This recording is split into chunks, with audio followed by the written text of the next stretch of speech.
All right, guys. Y'all know this brother right here honestly needs absolutely no intro, but I got to give him one because I want to give my people, and Akoye is my people. This is my people. This is my brother in real life.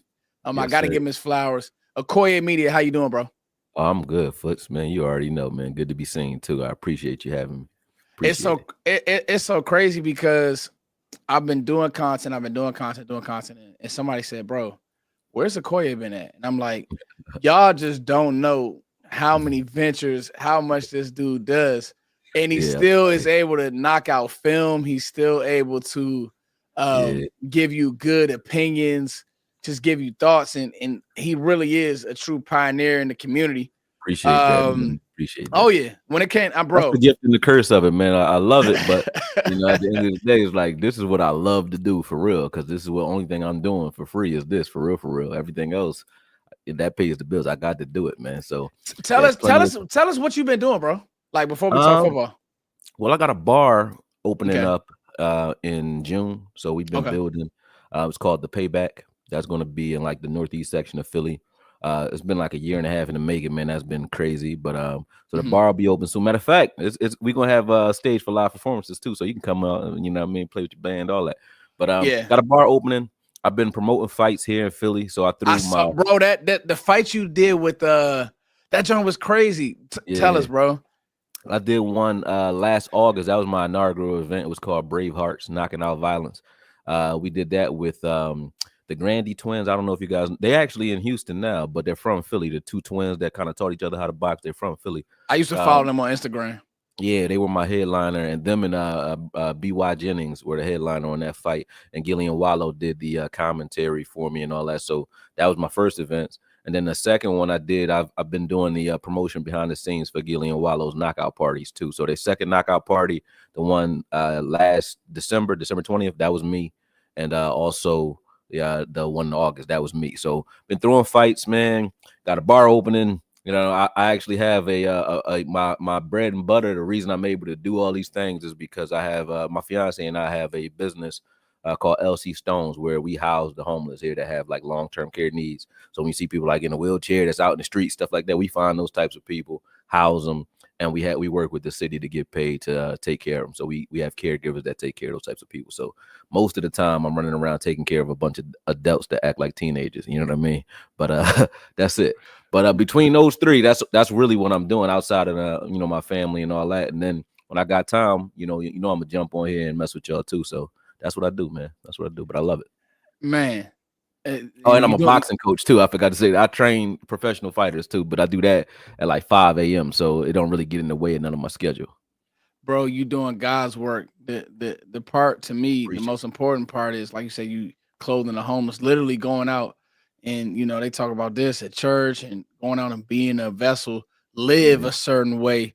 That's me. Because people say, "Foot, you too positive." That's how I am. I oh don't no, know. I'm not gonna lay around and be mad or upset, right, or even right, when it comes to the Cowboys. And all we trying to do is make sense of it. But the fact right. that you are actually in the community, um, you know, making the effort in the community is huge, huge. Appreciate that. I just Appreciate that. you a 101, bro, and we met 5-6 years ago. We've been Yeah. cool ever since, When bro. we Like, drafted LVE, I met you when we drafted LVE. That was and we crazy. just been, Yeah. man. We just been Yo, locked you a in, like, tall motherfucker too. Foots don't look tall. Foots look like a little skinny young boy. I mean, you get up 40, you're like Foots like Nipsey Hussle and shit. Big ass dude, man. man. That's what Like tall everybody. as I hell. think everybody, Like, when God people damn. actually see me in real life, they like, yo, I can't believe this dude. I be trying to tell you, I keep it keep it chill, but yeah, man, I'm a humble 6'2". All right. Yeah. Akoye Media, when it comes to, everybody does film. I dabble in film more so. I do topics, and I've been bringing a lot of people on the channel. But when it comes to film, second to none, literally in the Appreciate that. industry, is Appreciate Akoye Media.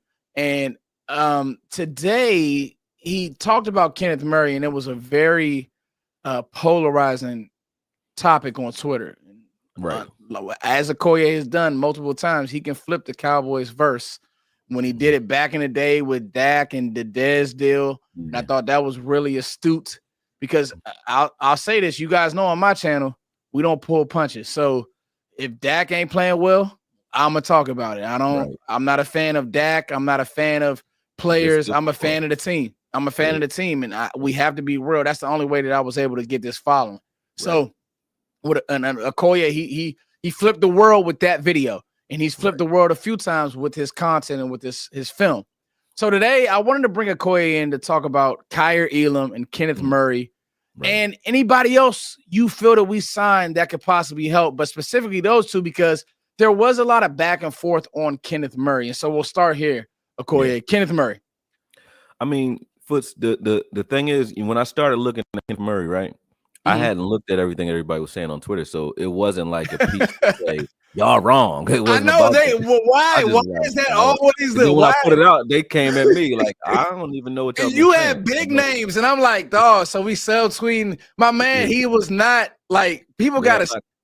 I'm not coming for nobody. I'm just talking. I mean, I ain't copping a plea either. No. You know how that go. But at the end of the day, I don't watch everything that's going on. I truly just give my opinion for whatever it is off the top.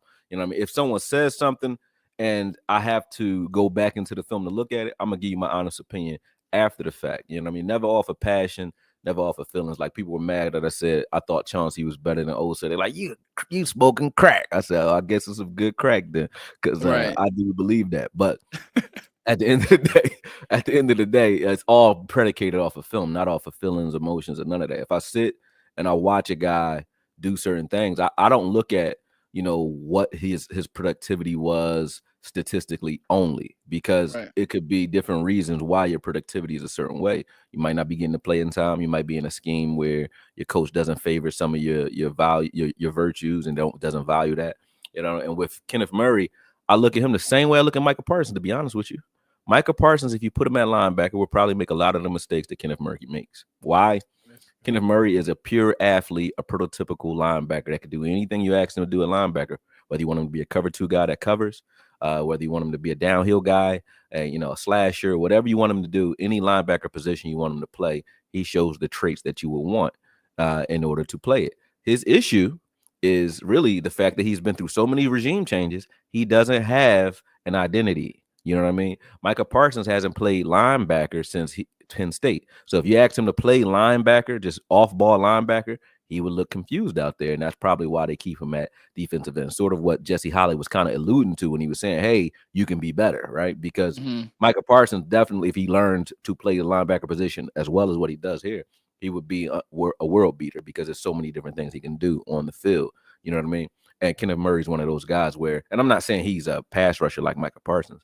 I'm saying he's a athlete that can do some great things for you if he's coached up properly. And the reason I didn't have a problem with him is because I'm not looking at just his mistakes. I'm looking at, hey, what are his traits?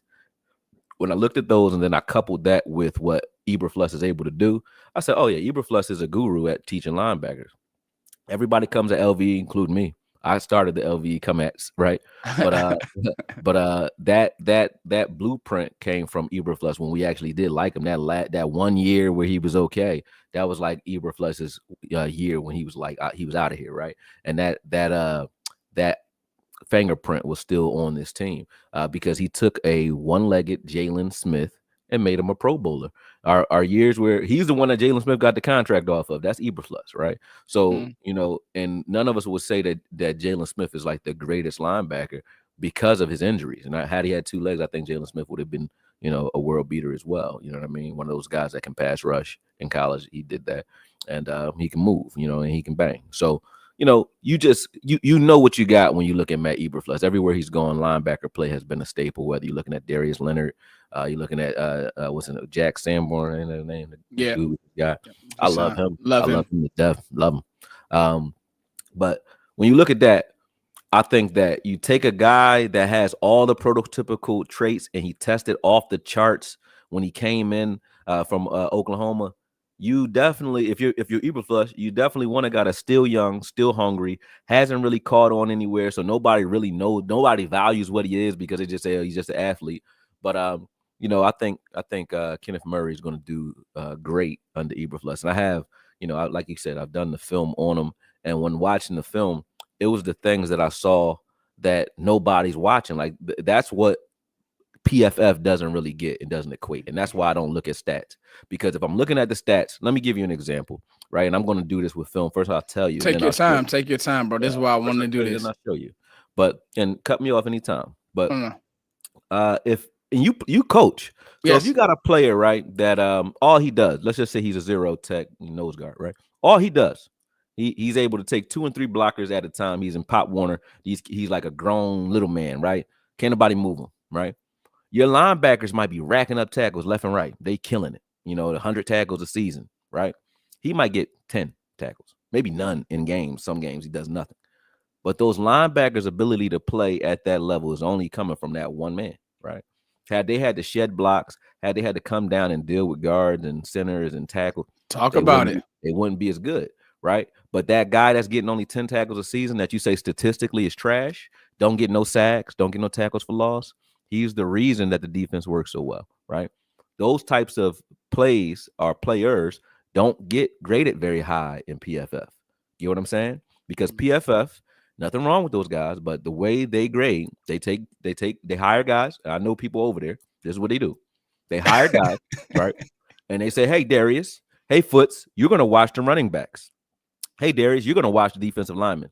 And you're going to see what they do that you can grade. And those grades are based on your own sole productivity. Meaning you shed some blocks, you made some tackles, cool. But if you shed a block and you make a running back stop his feet and cut back into some tackles, you get nothing for it. There's no assist for even though you did your job. You did what the coach is asking you to do.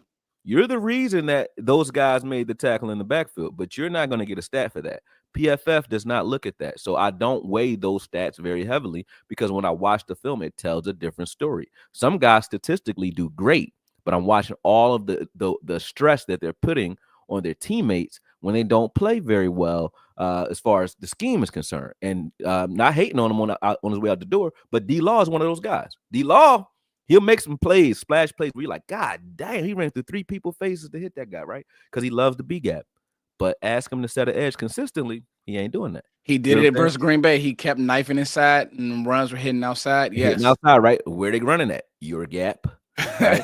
And then everybody else is looking hero ball because they are chasing the ball rather than having the ball come to them. And that's your job to turn it back inside, but you're not doing it. But anybody who doesn't know what they're looking at would say, hey, D-Law had 2 sacks and 3 tackles for loss, but all the yards that came against this team happened through his gap.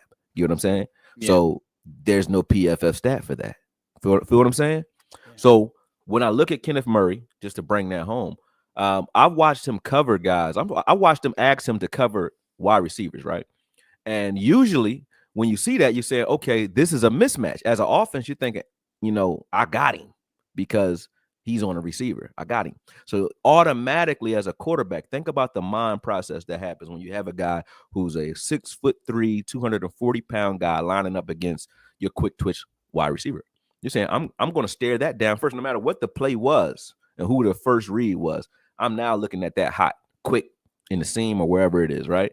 And what that does for the defense is it makes it so that if he can do his job, which is hold his man long enough, 2 seconds, 3 seconds, just cover him 2-3 seconds, help cover that wide receiver 2-3 seconds. He's forcing a quarterback to do something he shouldn't do, which is stare down the mismatch, right? And look for that one receiver. He'll hold on to the receiver longer than he should, which breaks down the integrity of the entire play. Yes, sir. That's what Kenneth Murray was doing on film. Was he getting all the stats for that? No. But the crazy thing is, even some of the things he was getting credit for, statistically, was like, well, how do you have a problem with this? I don't understand how the Cowboy Nation has a problem with a guy who got, 98 tackles, 95 tackles, and missed 3 games, and 8 tackles for loss and an interception. That's solid. Those solid numbers. You know what I mean? Not world-beating numbers, but those solid. He missed 3 games and still did that. I mean, he would have probably gotten over 120, 115, somewhere in there had he not missed 3 games. But I'm looking at his skill set, and I say, there's a lot to work with. Has he jumped gaps and missed and caused big runs? Yeah, sure. Yeah, he's done that. But those are the things that I think Eberflus is going to look at the film and try to coach out of him.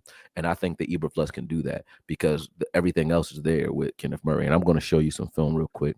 I hope I didn't erase it off my computer. And while you pull that up, I just want to add to, it was a couple of things that I want to put a pin in, Akoye, because this is great. Mm-hmm. And this is what you do so well is talk through things so the common fan can understand. And what Akoye is saying is this, guys, in any defensive structure, you have an assignment. And there's times like with PFF, they're just charting. It could be young college kids that are just charting plays, not knowing what the defense is supposed to do.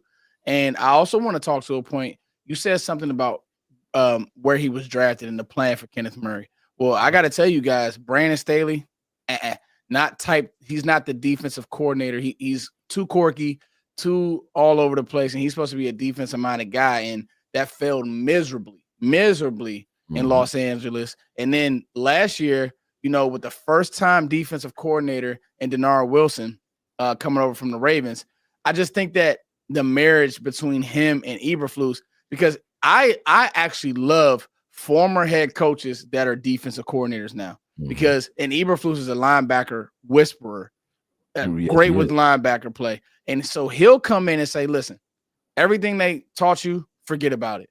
This is what I want you to do in this scheme. This is how we envision you in this scheme. And I just think that he's a guy that, if nothing else, if he's kept clean, playing forward, I like it. Let's get to this film that Akoye has, and hopefully YouTube doesn't ding me. They might not ding you for this one. I'll go through it pretty quick. So just off the beat, right? I was looking at this is just a blitz off the edge, so he can do just showing that he can do a little bit of everything. I wanted to show him going forward, see how he accelerates downhill. There's nobody obviously blocking him on this play. Yep. But he disrupts this play just for his ability to close ground pretty quickly. Here, he's in the B gap. We see those double A gap pressures from Micah Parsons a lot, where they're just standing right over the center or the guard. But here he's over tackle, and he's just going to come into the B gap, and he does a good job, dealing with the line here. He has to deal with a running back there. Boom, breaks this play up too. So I'm like, look, coming downhill. That was really good playing downhill. Yes, right there. Yeah, he's aggressive. He's getting downhill, but this play here, and I have other plays. I don't know where that foul is, but I wanted to show some other views of him actually guarding receivers. But you can get the gist here. The level of difficulty is not expressed well enough on this play, and I'm going to break it down slowly. I didn't do that before, so I'm going to give him his credit. Take your time. Yeah, please. This is good. You guys are in for a treat on this Good Sunday. I told y'all. This is soft cover 2, which I hate. Who used to do that? Was it Chris Richard used to do this? A lot of 2. Yes. Marinelli used to do this. That Tampa 2, soft cover 2. And the reason I say I don't like soft cover 2 is it's a real reason. Cover 2's weak point is the middle of the field where you see this red arrow, right? If you don't get a piece of these receivers down here, that linebacker is stressed, because not only does he have to watch whatever's in the backfield, whatever action is taking place. So if there's a play action and he freezes his feet for whatever reason, that's crazy, right? Because these receivers are going to get up into this seam. I don't know. Can you guys see my arrow? No? I don't know if they can see it. If they can't, it doesn't matter. You can imagine what I'm saying. So I'm going to walk through it, right? The slot receiver, right, at the bottom of the screen, the second receiver to the bottom, right? Yes. He can get behind this linebacker very easily if he bites on anything in the backfield, right? That linebacker has to get to that soft spot in the middle of this defense. If this was a press cover 2, then this corner would come down and he would try to reroute. This nickel back and then it would come down and he would try to reroute, meaning he would jam or press these guys, or at least stand in their way so that they have to stop their feet and change their release to buy this linebacker some time to get back into this gap. They're not doing that in this defense. That's how this is very difficult. So, and then on top of that, before you keep going, I actually want to answer this question. So somebody just said, and Akoye is 100%. Isn't that, and this is, we could take our time on this Good Sunday night and we can really talk through football. Isn't that what Eberflus mainly runs? That's a false. I think a lot of people think that Eberflus is a 2, Tampa 2, Rod Marinelli. Just because he coached under that, he does not run that. He actually leaned into a lot more 3 and a lot more cat coverage. Eberflus is going to run what he has on its he does not. That is a lie. And actually, if you guys want to go back, one of my last shows that I did with a guy by the name of Cody Alexander, on the same level as Akoye as far as proving it with the film and giving you guys numbers and great diagrams and just giving you the insights of who Eberflus really is. Eberflus is not a cover 2. Actually, he plays a lot with nickelbacks, and he will run that cover 3 structure. He plays a lot off man, and he's actually more multiple than Mike Zimmer. Zimmer is going to give you double A. He's going to have those guys an off man and doing things like that. Eberflus is a lot more multiple than people think. So he's not a cover 2 guy. My bad, Akoye. I just want to get that out there before you continue. I can hear you now. I couldn't hear you. Okay, my bad. Sorry about that. Can y'all, everybody got me? Thumbs up. Can y'all hear me? Yep, I can hear you. Okay, cool. What you want? I was just gonna say you 100% right, and he'll show. So Eberflus is he's similar to Zim in the sense that everything looks like too high man or too high cover 2, right? But post snap, he makes a quarterback have to be a lot smarter post snap because it's going to show you a lot of the same looks. So you're going to see too high safety, but you never know what they're rolling into post snap. So he's what you call a post snap coach. Some coaches are pre-snap guys where they're doing a lot of stuff, a lot of motions pre-snap, a lot of movement. Like usually there's zone teams like a Dick LeBeau zone blitzing teams where they show you a bunch of different stuff to get, and then they get in position. Another guy who's good at that is what's the dude's name? Spags from over in KC, former head coach. Yeah, he'll have his guys walking around and doing different things to disguise his defense, and then post snap is something simple, right? So that's a pre-snap coach. Eberflus is the opposite. He's a post-snap coach, meaning you're not going to get a lot of movement. It's going to look the same every time.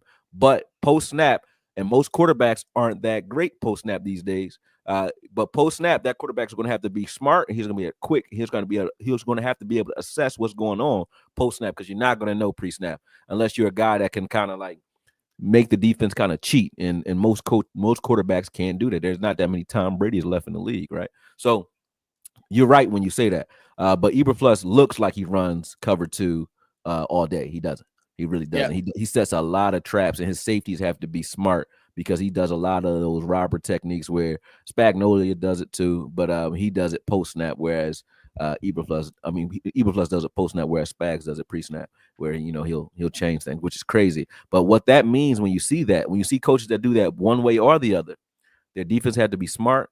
They have to react well, and they have to communicate very well because they have to know what they're looking at and where they need to be based on the formation. And they're not asked to, they're not getting those cheat codes, which is like everybody underneath is going to be playing man. You kind of know what you're doing. No, you got to be smart in this defense. But he's a good coach, so I think he can handle that. But anyway, watch this play. Let's watch this play. Now, I'm going to freeze it from time to time just to show you because, I can't find the other film. I don't know if I erased it, but right now, okay, off the release, right? This play is successful. It should be successful based off of what CJ Stroud is looking at. And there's one main reason for that. You see where Murray's hips are pointed? Yes. To the outside, right? Now, obviously, there's receivers out there, so they say, okay, well, maybe he's looking to drive, which is probably what he's doing. He's trying to drive on either the back hip, back shoulder of the seam route, or he's trying to bait CJ Stroud. But either way, once his hips are locked outside this way, right, there's no way he should be able to deal with this dig that's coming from this outside receiver. So this outside receiver, the slot receiver's running off the safety and the nickel. So these three are out of this play. This is really just inside. This is just Murray and the X receiver. This is just Murray and the X receiver. That's it. Just him. That's it. So when you look at the leverage from the corner at the bottom of the screen, he has outside leverage, meaning he doesn't care what this receiver breaks inside. He doesn't give a shit. He's going to drive on it, but he's going to be trailing that play. But outside, he's like 5 steps outside. So there's no way the quarterback can throw the ball outside. So you already can see this is really one on the inside. This is one-on-one with Murray and a receiver. Okay. Yep. Now, and he's already look as you can see here. He's already locked inside. So this dig route should work. This should work. Now, this is like I've never you don't see corners do this a lot, which is bait a quarterback. The quarterback is reading his hips, he's reading his shoulders, he's reading which direction Murray is in. He's saying, like, I'm safe. CJ Stroud's like, I'm safe to throw this ball. So he didn't read this wrong. He didn't make a bad throw. He didn't make a bad read. This is a great read by CJ. He reads it correctly. And this is just an even better play. This is a special play by Murray to put his feet in the ground right now and look at his hips. Yeah, he flipped his hips right there, and then look at the distance. Right, look at the distance between him and the receiver. Look at that. There's like maybe 5 yards between them, 6 yards between them. Right. Look at this. Boom. Mm-hmm. Look at this. This is an athletic ass play, man. Like right there, when he put his foot in the ground and flipped his hips and gets into the line of sight, he knows exactly what he's doing here. He baited him into throwing this ball. and then cut it off and made the play. If he would have knocked this ball down, that's still an A+ play. To intercept that ball is special. So can he do this week in, week out? That's what we all want to see. But the fact that he can do it in the first place is why I said, hey, and that we saw it on film. Yeah, there's a lot to work with there. Like if you can do that, like most linebackers can't do that. Most of them can't do that. It doesn't matter who they are, especially in space where you're not like pressed up on the guy. You might be a fast athlete, but you're not, in space, you might not be able to match foot to foot with a receiver like this. Like just watching this in full speed. I'm not gonna freeze it this time, but just watching this again, he's not running. That receiver is he's running full speed. He's still just straddling. He's not really doing it. He's skipping. He doesn't run until he flips his hips and plants his feet. And even then, he takes maybe 5-6 steps right here. Boom, 1, 2, 3, 4, 5 up. That is ridiculous. Like the ground that he covers and his speed is not, you're not really paying attention to the level of difficulty there is there. He never got out of his break. He backpedaled and side strapped like all the way up the field and still matched their number one receiver stride for stride enough to be able to get underneath this route. And if you look at where he catches this ball, this is how much trust they had in him in this defense. He don't have no help. If he misses this ball, this is a touchdown or a hell of a play, a big play. They did not help him in the middle of the field. This is his territory. And if you watch each snap, play for play, yes, sometimes he gives up a play because if he makes a mistake, the integrity of the defense is screwed if he makes a mistake. I mean, if he trips, he comes out of his break slow, if he gets chipped, if he gets rubbed and rub route, stuff like that, it's a big play because the entire defense runs through him. There is no help here. You know what I'm saying? Yeah. So they're daring you. That's a dare by a defense. We're going to take all the deep stuff away. There's nothing you could do short. There's nothing you could do to the outside. The only thing we're giving you looks at is the middle of the field where our linebacker is one-on-one. And we're asking him to erase whatever your efforts are. So for him to do that successfully week in, week out is great. But also the people who gave me the montage of bad plays is because if he misses the way their defense is designed, if he misses his play or if he misses on anything, it's a home run. Automatic. Just like if we miss, like when you see, we used to hate on J. Lou. Now that he's gone, we love him, but we used to hate on J. Lou when he misses on the over route because that's all he was. He was the master of covering those over routes because we ran cover 3 or cover 1 all day long, and that's all Dan Quinn did. Yeah, that's how you beat cover 3 with over routes. So all the wins that we had was him successfully, quietly covering over routes. But the one play he misses out of the 40 passes or thrown against the defense, the one play he misses is a big play. And they say, oh, he sucks. But he did it all day long. He's been covering that same route, successfully, which is difficult as hell to do because you are the one thing that they're targeting in that defense is those over routes, right? So if the defensive pass rush doesn't get there, you're screwed. If you miss a ball in the air, you go for the ball and miss it, you're screwed. But then you don't get interceptions. He can't risk it. In the way we were running J. Lou in defense, he couldn't risk interceptions because he is that important in that scheme. That nickelback was that important in cover 3. It's like, look, if I break on the ball and I miss, it's a big play. Ask what it looked like when we played Oakland that year. I think like 2-3 years ago. I think 2021, 2022. We played Oakland and he missed on an over route against Carr and then he got killed for like a touchdown. I think Zay Jones did that or something like that. But we were pissed off at him. I'm like, nah, he's been doing it all day successfully. Yeah, and I think too, and this is great work here, Akoye. I think too, like the beauty of this play is that cover 2 structure and that 2 safety structure in the middle of the field is where you want to attack. Middle of the field open, middle of the field closed. And so Murray kind of having that, and again, I think the Titans signed him or traded for him, whatever it was, and didn't have a true plan. I think that what we will see with a guy like Eberflus is a plan for how to use this guy. I said this. We don't know when DeMarvin Overshown is coming back. Right. I think that he is early on the field because the athleticism is just too good. So I think early on he's on the field. But then what happens is he's going to be in that Overshown role where he runs to the ball. You don't have – I don't know. Now, this is what I asked Cody, and I want to ask you. From what you saw on film, who do you have as your Mike or your green dot guy calling the defense? I think it will probably be Sanborn or Luafau, and I think you keep Murray free to run to the ball. Would you agree with that, Akoye? What vibe would you have? I mean, I don't know for sure, but just coming off of the film, when you watch Jack Sanborn's film, his superpower is his mind. Between Yeah, the ears, he's a smart player. He assesses things quicker than anybody on the field.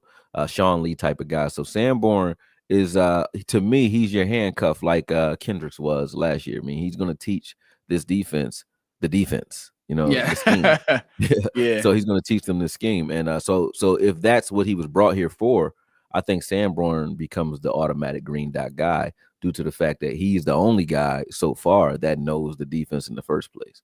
Yeah. So I think that's probably where he's going to be. But you never know if Murray shows that he dove into the playbook, he knows the plays, and he can command the defense, and they rally behind him and do their thing.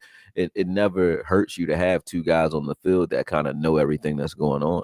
You know what I mean? So Murray could very well become the green dot guy. He says he wants to be, but right now it's Sanborn for sure. I think the Cowboys covered themselves with Akoye. Like we were, 2 years ago with Dan Quinn playing safeties at linebacker. The league has changed, and I want to give myself credit.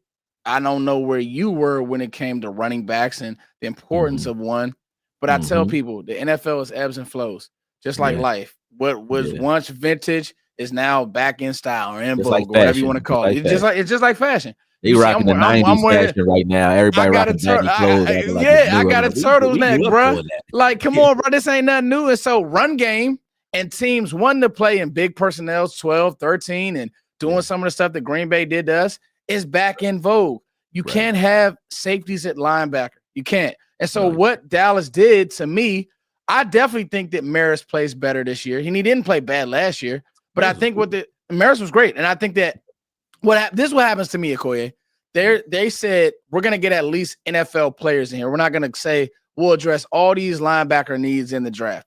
That was smart to me. Now, are they the linebackers, Drake Greenlaw, that you wanted or that said person wanted? Maybe not, but at the end of the day, you get guys in here who at least can field a football game. Now, this is what I want to. You got any more? What you got right here? This is Sanborn.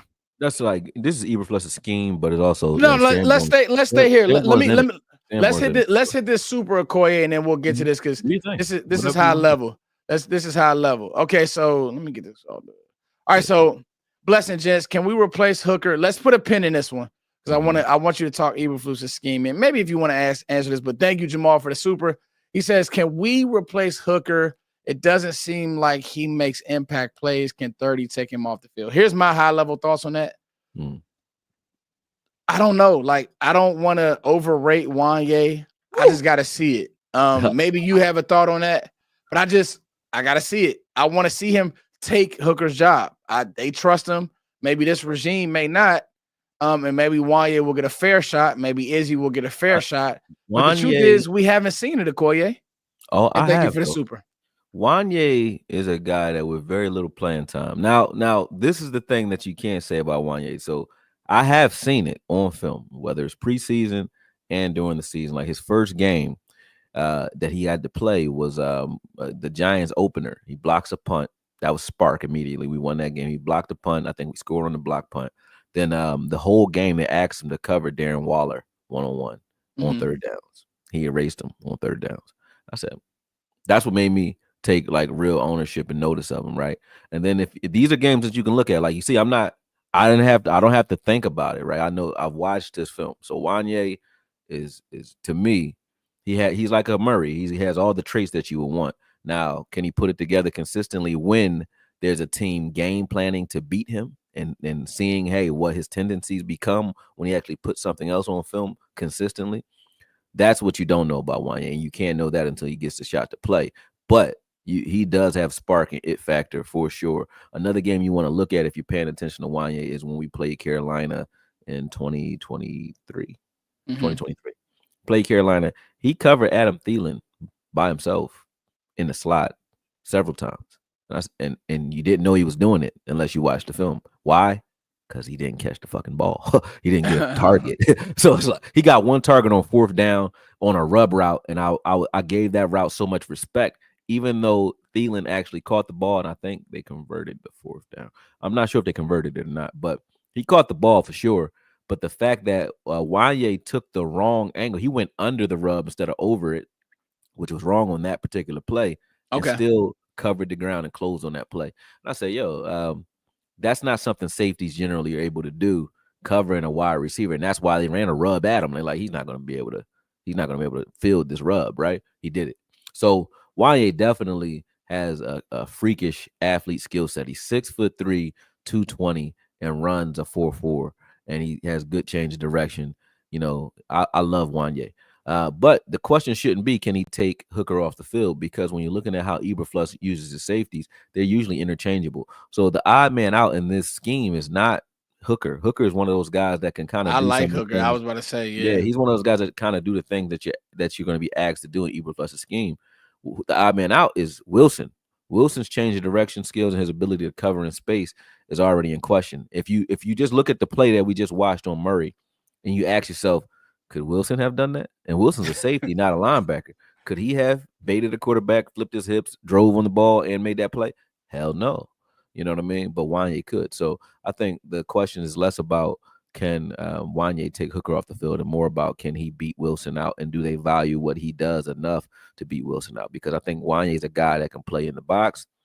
He can also play moving backwards. He can play single high. He can do a little bit of everything in the defense. And I think both him and Izzy need a fair shot in this new regime. So I love Wanye too, man. So great question, but I think it's the wrong target, but great question. and I'll say this as well, like just some players in the draft. Like, so this is why I love Eberflus, because he really is a chameleon defensively. Like Akoye said it, guys. With Dan Quinn, you were getting cat coverage, you were getting 1, you were getting 3. Right. And you were getting that because Micah got upfield so fast, and that's what Dan wanted. He just basically was like, we'll just copy in place. He basically what Dan Quinn did his last year running the defense was copy, paste, copy, paste every game scheme. That's why when you played against Joe Brady versus the Bills, they killed us in 13 personnel. It's like, oh crap, I actually have to coach. We actually have to do different things. We can't just run the same stuff. No, that's why when Mazi, I stand by this. And I was talking to Cody about this. Mazi was asked to do something he never did in Michigan, and you brought this guy in, and people are gonna say Mazi's a bust. And it goes back. It's crazy how everything circles back when we have these high level conversations with Akoye. Mazi was asked to get upfield when he was two gapping at Michigan, when he was playing with hands, when he was pressing guards and tackles, and doing not tackles, but guards and centers. He was playing with hands, playing at the line of scrimmage, and being physical. You ask this dude, they could say he was stressed out and he lost weight, I guess, but I don't know many 300-pound men that just are by stress lose weight. He was 343, got to 330 by the combine, came into camp at 335 somewhere in there, and then dropped to 290. Come on, man. Like, I don't think you do that. Like, he maintained 330 for 3 years. It's not, he's been playing football all his life. Yeah. The stress came from the idea that you're asking a guy to change his stripes. And that tells you straight up that Dan Quinn didn't value this pick. He wanted something else, and he got Mazi. So he was trying to make Mazi something else, right? He was trying to transform his game. And the reason I don't judge Mazi, I looked at this year's Mazi's rookie season. And to me, that was a good rookie campaign. He didn't play bad this year at all. He played good. It wasn't great. It was good. I give him a solid C+, right? Yeah. Now, if you're looking at his first year, I don't rate that year, because if I asked you to do what you do, and you like, if you ask me, hey, Akoye, get on and break down film, and I suck at it, then you can judge me because it's something I'm supposed to be good at, right? So it's like, hey, this is your thing, right? This is what you do, right? But if you say, hey, Akoye, get on here and play the drums like Foots, I'm like, I'm gonna suck. You know what I'm saying? That's not what I do. You know what I mean? So you can't judge me and judge how I'm moving based off of me doing something that I'm not accustomed to doing. So Mazi was not asked to do what Mazi does, and Mazi wasn't at his right weight to even try to do what he naturally does. So this was his first year under Zim. That we got to see what Mazi can be, and I hope they double that up and value a true one tech. I don't know what it is when we put on a start, but Dallas has never really liked one tech guys, but we've always had problems with the run. Linebackers and one tech is how you stop the run, and if you don't get that by now, and you're in the front office of the Cowboys, I don't know what the hell you're And doing. I'll tell you this too, Akoye. People got Eberflus messed up. He stopped the run with Andrew Billings last year. We really do. Once Andrew Billings got hurt, nobody looks at Andrew Billings as this amazing player. I say he's comparable to Mazi Smith, like a guy who's steady Eddie, but Eberflus leans in on stopping the run first. That's who he is. Trust me. He's never had corners like this. Prayerfully, Diggs. I've been giving Diggs a hard time this offseason. Prayerfully, he comes back and plays good football, but he's never had these type of, and he's never had a Micah Parsons, a guy who really can take over a game. I think the coaching aspect of it, to me, Akoye, is the details. We got to go back to who Dan Quinn was. He's a Gus Bradley disciple. His defenses in Atlanta, they struggled the same way. Started off hot, played with great energy, all that type of stuff. As you start to figure Quinn out, oh, you can run the ball on this stuff. Oh, what did he do this year in Washington? Oh, great energy, high level.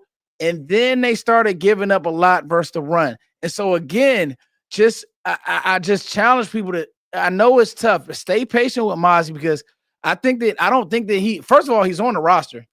And second, he ain't going nowhere. And then second of all, I think that he hasn't gotten good. Aaron Whitencotton, I'm telling people, this dude can coach. Watch what Mazi. I like what Zagnia, whatever his name is, did with him too. I like what Mazi put up last year. He's another one of those guys that, like, I think I was arguing with somebody like Mazi is the lowest graded defensive tackle. PFF. I said, yo, I'm watching this film though, and I didn't have a problem with Mazi's film last season. Does he need to get his stamina up? Yep. But hey, to me, it was a good rookie campaign. I don't look at it as his sophomore year. I don't look at him as a bust at all. I'm just waiting for him to blossom into what I think he can be if you're using him how he should be used. And I think last year was a first step in that direction. As far as Eberflus goes, though, you're right. Eberflus, when you look at just his defensive ends, the way he coaches, like they are very disciplined on setting the edge. He wants to stop it 4. He wants to stop the run with 4 and let his linebackers. Akoye. He will. Right. I can show you. Like I said, pull this film in. Here we go.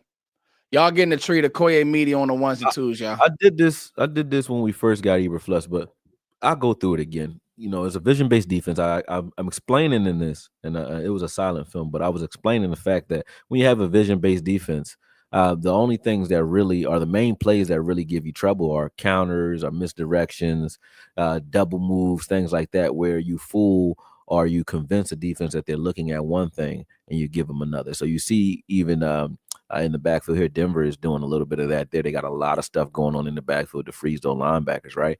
If you see Sanborn right here, that's Sanborn there. You just being that force player, playing more like the Sam on this play. Yeah, he has to turn this play back inside, which he does. He turns it back into Edmonds, but he still clears this block and is able to make an impact on this play, right? Boom. That's good linebacker play here. This is what I was telling people when they were talking about, hey, Eberflus earlier when we were talking about no, not this play, but it's coming. But when I was talking about Eberflus not running cover 2 all day, right? Even this isn't cover 2. He's blitzing the safety there, right? But this is the issue that you have with a lot of the vision-based defenses. Misdirections and play action start to get you when you can get those guys out of their gaps and out of their zones. You can get some space that you wouldn't normally get in your traditional defenses that play man or that play, use their athletes in a more forced position, meaning we're going to set the tone. We're gonna blitz one way, forcing you to cut back a different direction, or forcing you to do something different than you want to do as an offense. He doesn't really play it that way. He lets it come to him. Here, you see Sanborn at the top of the screen. He's in the slot. Now you can see in his defense, you can see Sanborn doing this. You could very well see Murray doing this. But you see how much space there is in the middle of the field right now, Foots? Yes. Oh, yeah. Space and opportunity. This is what I was talking about with Murray. Now, there's a difference. Sanborn is a tick slower than Murray, right? Yeah, different type of athlete. He's a 4.7 versus a 4.4. It's a little different, right? And this is what I meant by the way they run the defenses. If their linebackers miss, it's a big play. Now, Sanborn makes a good play on the ball, but he misses, right?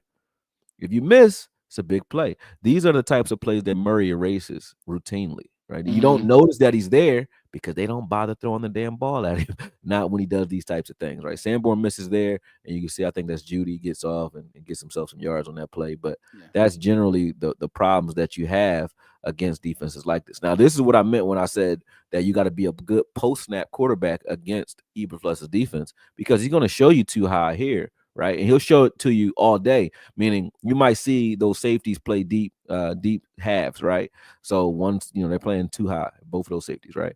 You might see that all day, but then the second half, he's going to roll these robber techniques in there, right? So the robber just means that safety's driving on the seam or driving somewhere in the middle of the field, depending on where the quarterback is actually looking, right? Pre-snap, this looks like, if you're teaching quarterback play, which I teach at the youth level, and I don't baby those guys, pre-snap, this looks like middle of the field open. We start everything with middle of the field open, middle of the field close. This is what this looks like.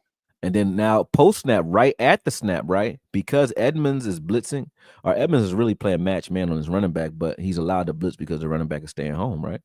But Edmonds is not in the middle of the field where he usually would be, because this is a cover 2 defense. So they're saying, hey, we don't have a linebacker in the middle of the field, and we got a safety high. That quarterback automatically off reflex is going to read hot to the middle of the field. He should anyway, because there's no one there. Now I'm looking at the leverage here, right? Every corner, so the corner at the bottom of the field has outside leverage. He's funneling the receivers to the middle of the field. These corners here, all outside leverage, meaning they're standing outside, forcing the ball back inside.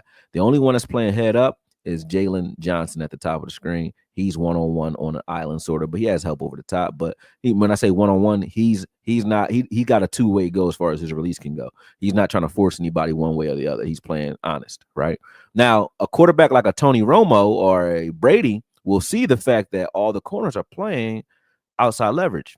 So they want the ball to go inside, but there's nobody inside. Then he knows automatically what this safety is doing based off of deductive reasoning, right? Mm-hmm. Most quarterbacks, young quarterbacks these days, they can't do that, especially post snap right here at the snap. They don't know that, right?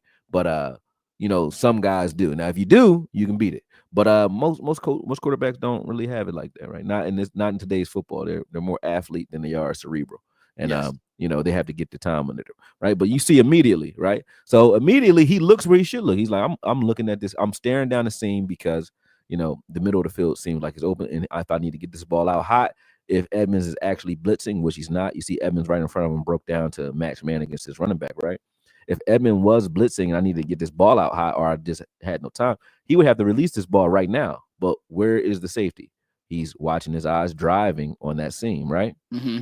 Now, as he goes through his progression, he gets to his second read. You see, Kirk Cousins is on the second read now, right? Yep. Watch the safety.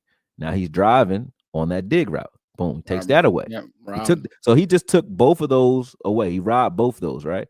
Now that Kirk Cousins gets to his third progression, the safety sees that he got to sprint out to the top of the screen. He had to sprint out there, right? He's not going to sprint; he's going to break down. But you get the concept, right? He still, if that ball would have hung in the air a little bit, he still could have got himself an interception off that. But let's watch this in full speed, right? Now that you guys know what I'm talking about. Boom, boom. These are the things that you have to now look how much time passes between the snap and what this safety does. You have to be able to read all this and make a great decision, with the ball in your hand as a quarterback against this defense. And you're not going to know until the ball is snapped. So it looks simple. There's not a lot of chaos going on. It looks simple, but he's daring you like, hey, look, we know what you're doing, and we're going to force you to be a patient, poised quarterback. If you're not that, if you rush the ball, if he would have rushed any of those passes, the first two reads, it's an interception all day. And I'm not going to lie, Eberflus actually got Dak with one of those, when we played Chicago as well. I think I got that on film somewhere. But he got Dak with that, you know what I mean? So that's how he runs it, right? Boom. Now here, same concept. But in this particular play, right? He takes away the middle of the field. There's nothing you can do in the middle of the field. And this is what I think he's going to do with Bland and Diggs on the field.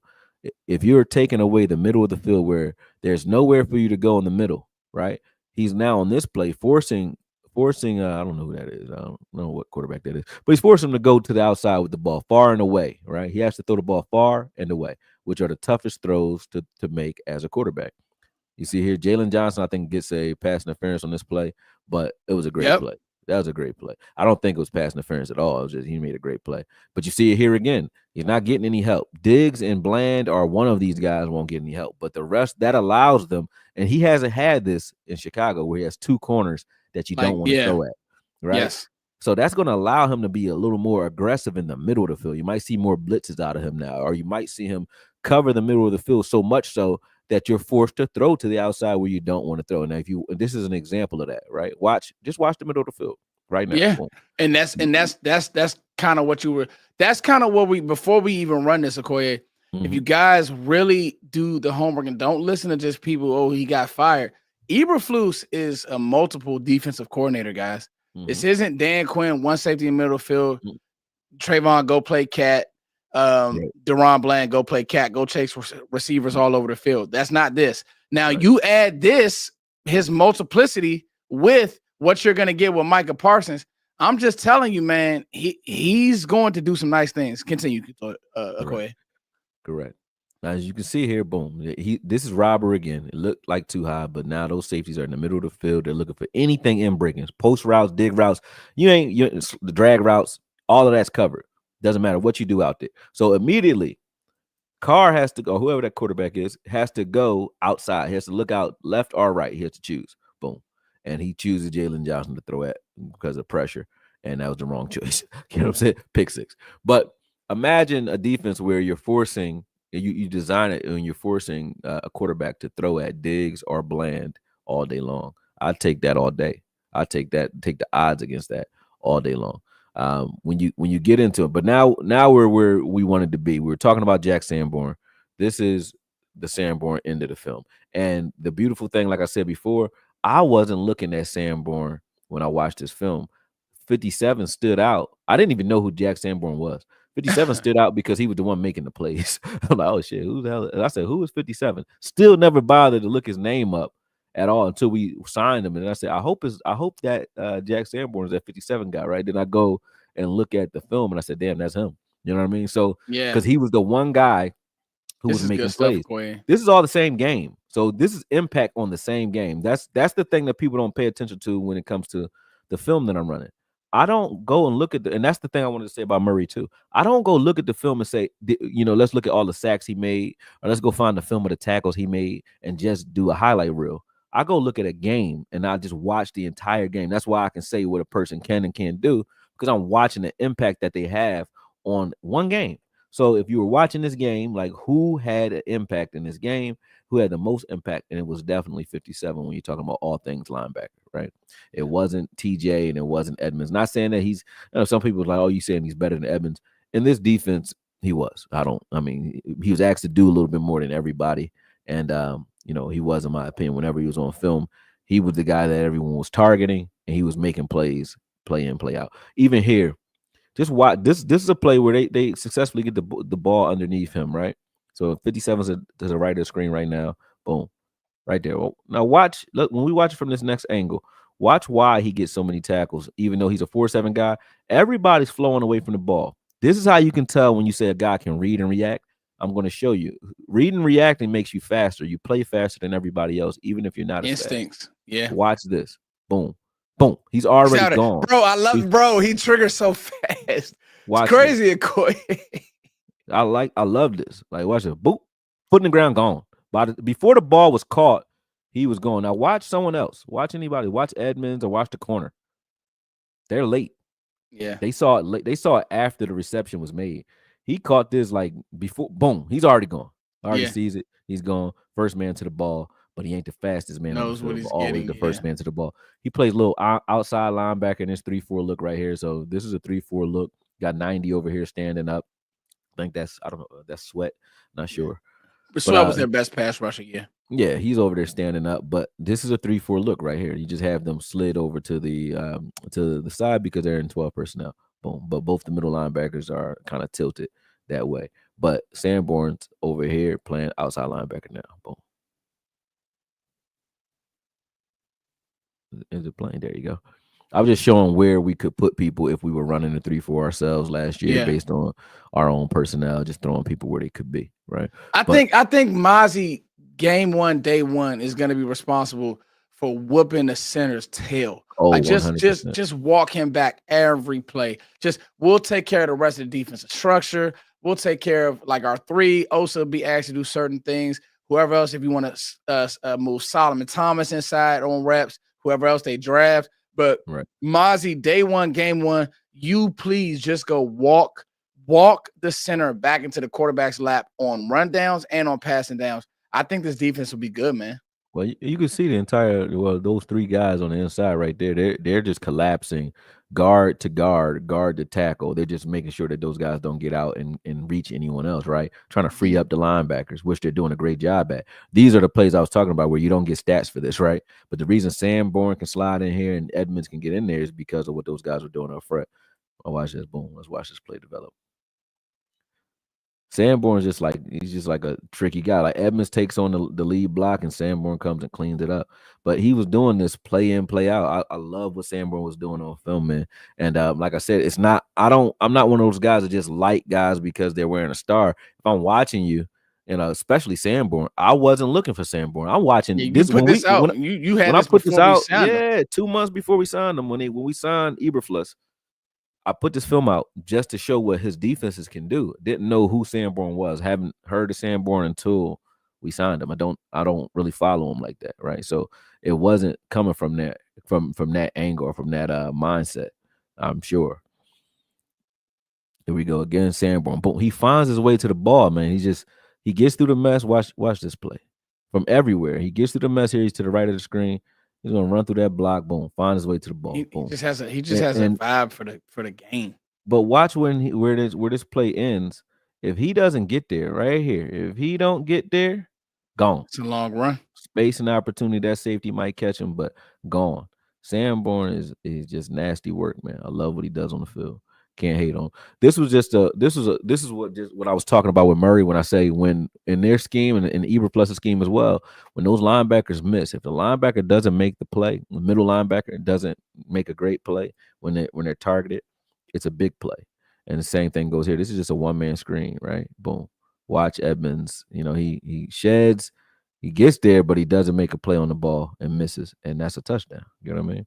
Yeah. So same thing. That'll happen in this defense. You're going to see that happen, and we're going to scream at our linebackers and say they're trash. But that's the only way to score on this defense is to attack the middle linebacker. So if you do that enough, the law of averages means you're going to see the linebackers giving up more plays than anyone else on this defense as well.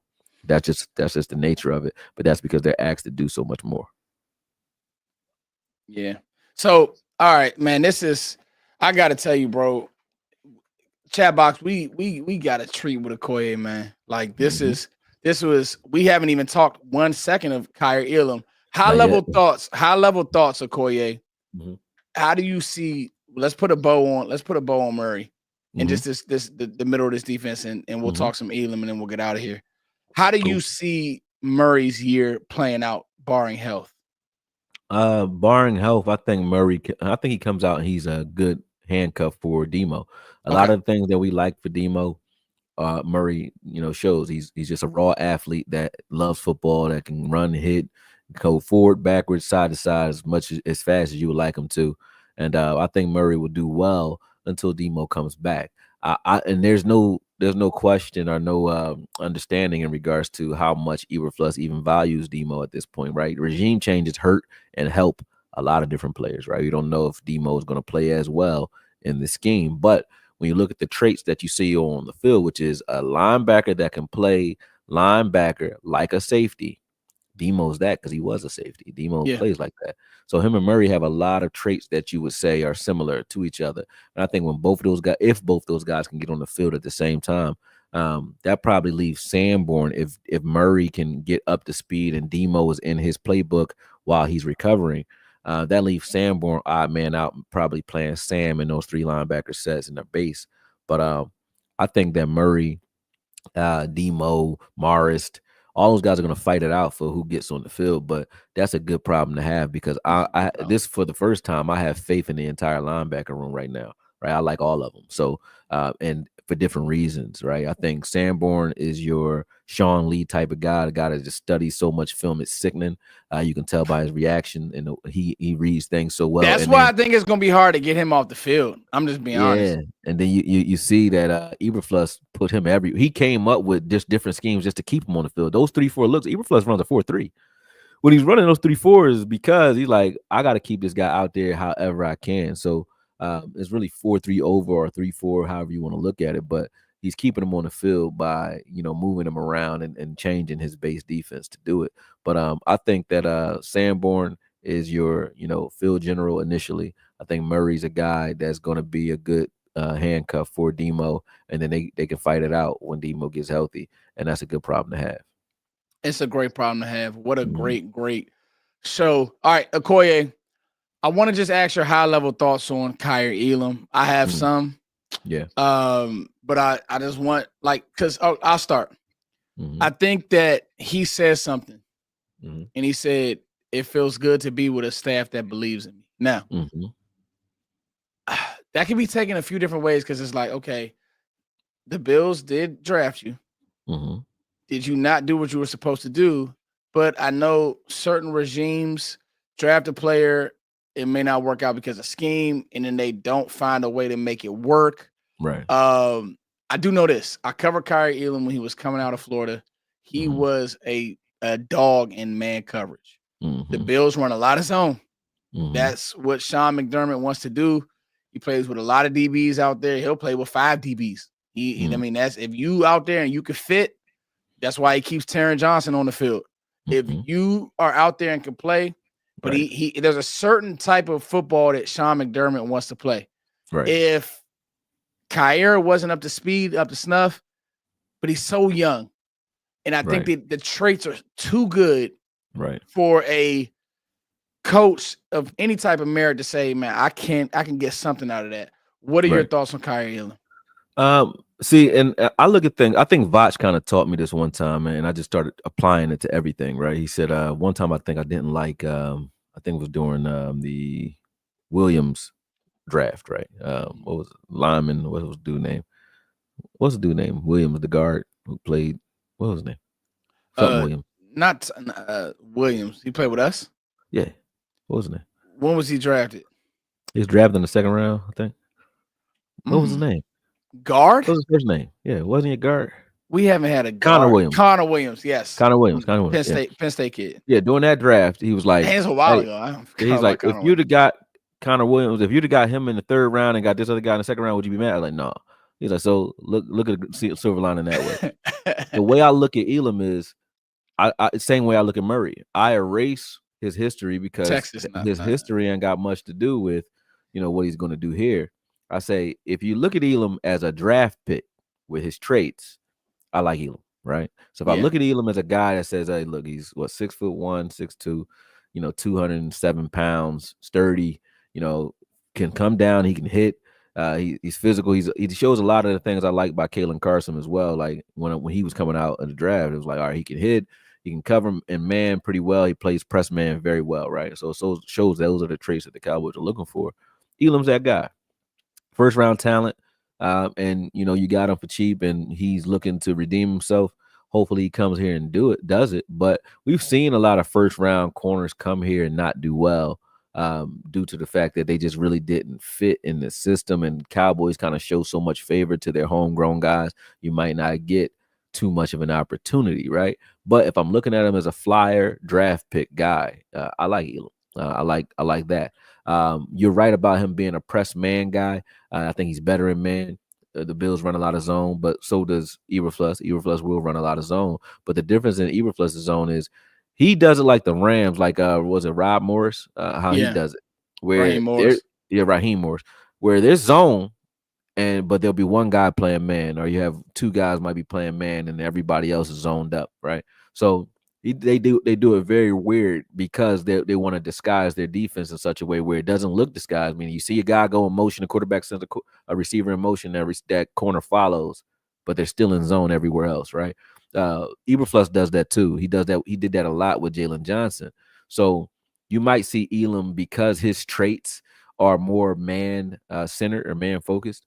You might see them use him that way a little bit more. But I think the main thing you're going to see out of Elam is him being the same thing that Murray is. They're the same guy, just different position. He's a handcuff for if Diggs is not healthy next season. He's a guy that you can use, you can throw in there, has the same traits, but not as good as Diggs. But you can you're not suffering there going into the draft thirsty for a corner because you got Elam, who they're going to look to coach up. And the difference is he's not a rookie that's so green he doesn't understand the speed of the NFL. He knows the NFL game. He has to understand Elam's game and what they're asking for him to do here. And I think that's how they're looking at him, the same way as Murray. You're not going to go get a linebacker in the first round or a corner because you're like, hey, we got two guys that have NFL experience who we just need to tweak a little bit versus going out here thirsty trying to make a young guy be another Micah Parsons. You don't have to do that now.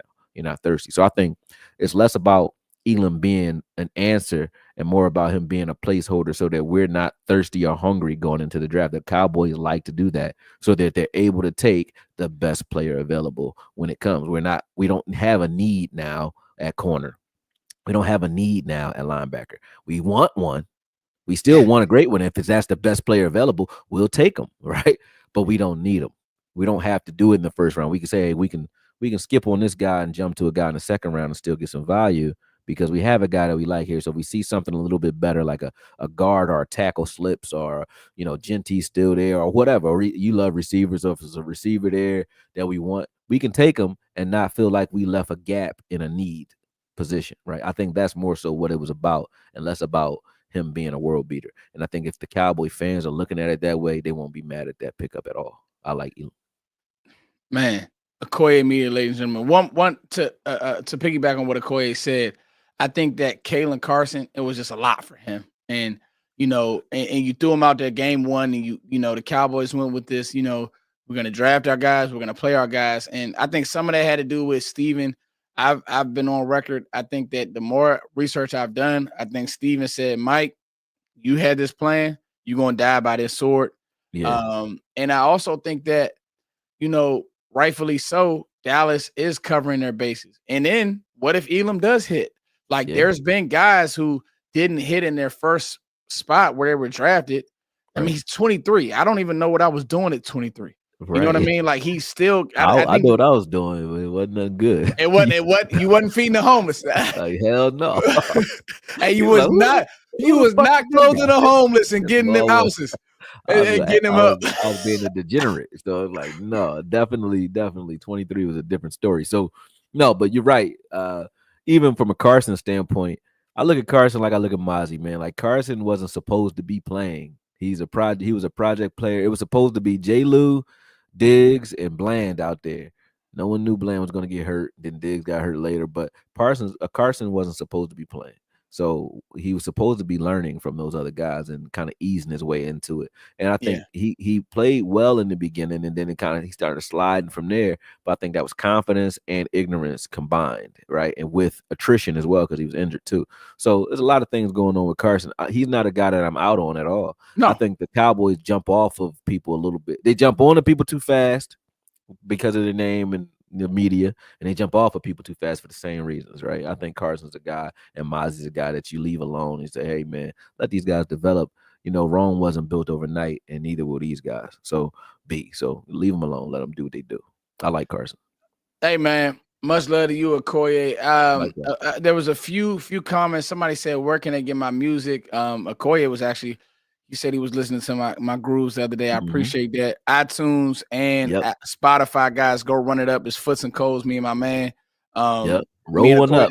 Roll one up and put Foots on, man. You're gonna be floating, man. Do it, man. And that's a Akoye being a Philly native, I know he knows and understands music at the highest level because Philly got some killing musicians. I'll answer this super and then I'll get out of here. And I think you got a super on your end if you want to hit it. But somebody says, what position do you think Eberflus wants more of? So here's the deal. The more research I've done on, you got one from King Reezy, Akoye. I see it. So the more research I've done on Eberflus, and we got almost 500 people here, man. It's been love tonight. Damn. Sunday. Yeah, that's definitely been love. Let's get it. So the more that research I've done on Eberflus, like I said, if you guys go watch how much last year he played with Kyler Gordon, It would not surprise me if the Cowboys have, let's say, Andrew Makuba, or I was watching Lathan Ransom today, or any safety that can fit the box, can play on the roof, can do some multiple things that's better than what we have or has a higher ceiling than what we have. I wouldn't be surprised if Dallas went there in the second or third round. Here's the deal. Yep. Dallas is good on the edge. They just drafted Nealon. They have Micah Parsons. They'll be fine there. And Eberflus is done. Sam Williams coming back from injury. Yeah. Eberflus has done less with more. I think their D-line will be fine. Aaron Whitencott can coach. You got to have guys that can coach. I don't think that we talk about this enough. Yeah, we didn't have that Mike had his friends in here. Yeah. Shadi is bringing in guys that can coach. You got it. Coaching does not stop, and development does not stop. They had coaching the linebacker. Jesus Come Christ. on, man. Yeah, like he brought in guys that can coach. Anytime you bring in Rashaan Evans and don't use him, and you don't have a linebacker on the team, really, you know what I mean? That was insane that year when we ran him out of here for something dumb. It was like, I think he got like a weed charge and they got him out of here. I'm like, come on, man. We need a linebacker. Leave this dude alone, let him play. But you're right when you say we haven't had coaches here in a while. You haven't had good. No, you just haven't had good coaches. So I think that's number one. And number two, I just think that we say corner, but I think that Elam may surprise people. I don't know if he'll be great, but he'll be playable. And last year at times you didn't have playable, and you got to think he's never the rush you're about to get with Micah. Eberflus has never had that, and so he can coach the back end. He can coach it well. He's never had that, so I think that safety could be somewhere you go, linebacker could be somewhere you look at, but you're covered now if you want to draft a certain way. And I just feel like we've all spoken about this offense. You need to get stops. You need to play good defense, and I think that this defense is going to click. May not be early because defense it take a little while with Zimmer, but once he got it going, they played good enough defense to win games. Zim had Parsons looking. Parsons had his best year last year, in my opinion. He did. Zim had Parsons looking crazy good. Zim did a great job with his defense, considering the fact that everybody was dropping like flies. Like he played most of the season without Parsons and D-Law playing together at all. Lost all of his linebackers at some point in the season, so they all were out at some point. He rotated linebackers, defensive linemen, so on. Before I go on to King Reezy's question, though, the position to answer that last super chat, the position I think he needs most, he needs another one tech. We just signed That's a good one. Osa. Osa's going to play that 3 tech for us. I think Solomon Thomas is going to come in and spell him. So you got Mazi, but you don't really have much behind him when it comes to one tech. They're going to look at guys like Kenneth Grant and other guys that can come in and play one tech at a high level. I think that's what you need in this defense. And then, like you said, I agree with you on the safety as well. So we got a great safety room, but I think it goes on this defense in particular. It goes defensive tackle and then safety, and then anything else that you see at a high value you grab. But I think most of our draft this season will be focused on offense because our defense is solid position wise. I think you can get depth everywhere else, but I think if you're thirsty for something, it's a defensive tackle right now. Yeah. And you want to hit your super, Akoye, before we get out of here? Yeah, go ahead. You got to put them up on the screen. I can't highlight. Not my bad. Yeah. And man, Akoye, this was a treat, man. What a great show. Oh man, I always have fun doing these, man. He said this defense will be fast and nasty. I think D-line will be better against the run. I hope the locker room gets tighter this year. I think when you look at D-Law leaving, I can't think of anybody else. I think D-Law was like the last of that regime, right? Where he wanted to keep a hold, and you could tell with the way he exited. He wanted to keep a hold over that locker room culturally, and that might have been hurting us, you know what I mean? Because when you got guys that are playing hero ball, and you're kind of like they're looked up to, and you got other guys that are going to be playing hero ball as well, and that breaks down, the defense. It breaks down the integrity of the defense, and it breaks down the culture that you're trying to instill here. Because I'll give you an analogy or an example. The houses that I run, right, when I bring in people that are from like different, some of them are from like nursing homes, some of them are from they were in 302 or they have like schizophrenia and things like that, right? Culturally, I have to sit down and talk to them before I bring them into an environment, because one person that's not fitting the type of culture that we want to instill in those houses destroys the integrity of the entire household. We did that several times. Sometimes I disappeared because I'm leaning towards having to deal with chaos in one of those houses, right? Due to bringing one bad apple in. And that's the same thing, because culturally now, each person that comes into a house, they get taught on how we run things based off the other people that are living it. Or they're like, hey, this is how we do things. It's the same thing when you have a guy like D-Law who's training up your rookies, or rookies are looking up to, because he's the man when he walks through the star. He's the man when he walks through the hallway. So I want to be like him. When you have a guy like LV and you say, hey, if you're Clark, how do I get as much favor as he's getting? Everybody loves LV here. Let me play like LV. Let me watch him in practice, like Dak was watching Romo in practice, right? Let me watch him in practice and see some of the things he's doing. When you're studying people who are getting favor in the community or in the front office, but not necessarily the greatest on the field with their technique, you're teaching poor technique. You know what I'm saying? If you watch Floyd Mayweather and say, I want to improve my defense off of watching Floyd Mayweather, you're going to get your ass kicked, because you can't shoulder roll like that. If you watch Ali and try to copy that and try to teach that, or Roy Jones, they're going to get their ass kicked. That's the way it goes, right? So when you look at D-Law, everybody ain't playing defensive end like D-Law, and everybody can't do things wrong the right way. He'll do things wrong and make a play, so everybody says, hey, I need to make a play. And now you got everybody reaching because they're watching the guy that they look up to do things like that. So that's why I think the locker room may get tighter and this defense may get better with a loss of a great player, is because that player himself, statistically and PFF wise, might have been the greatest in sliced bread. But when you watch the effects that he has on the rest of the guys out there when he misses or does something wrong, it's been years, man. Go back to a game. If you guys want to just stress yourself out, go back to the game where Odell was playing for Cleveland, and they ran those reverses on us, and just watch who was not setting the edge on those plays. Just watch who it was D-Law. So watch it. All right. And you'll stress yourself out, because it's been years and years and years of that. And everybody says, hey, D-Law is great, which I think he can play great at a high clip, right? But his effect on the rest of the team was apparent for years now. And I've been saying that for a lot of time, for years, So I'm not happy to see him go per se, but I think that it can be a blessing in disguise.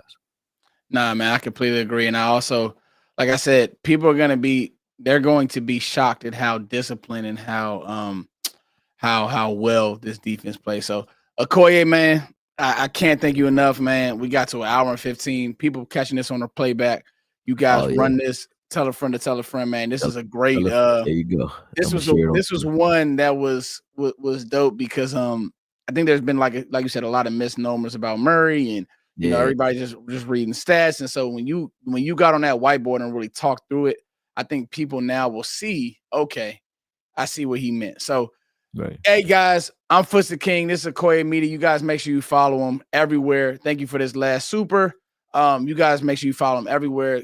Head to his channel. He does great film breakdowns on Twitter. He's a great follow as well.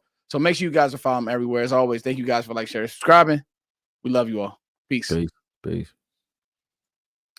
That was it, bro. All right,